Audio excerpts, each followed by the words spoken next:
তো আসসালামু আলাইকুম গাইস। আজকে আমরা শিখবো কিভাবে দম বন্ধ করে মারা যায়। তো প্রথমে দম বন্ধ করে মারা যাইতে হইলে এরকম কাপড় শুকানোর একটা ক্লিপ লাগবে। তা আমি নিয়ে নিছি। প্রথমে নিঃশ্বাসটা বন্ধ করবেন। নিঃশ্বাসটা বন্ধ করে দেওয়া এটা এরকম আটকাই দিবেন।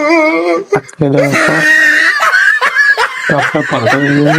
এরকম আটকাই দেওয়ার পর 10-15 মিনিট থাকবেন, তাইলেই মারা যেতে পারবেন। এটাই হলো দম বন্ধ করিয়ে মারা যাওয়া টেকনিক।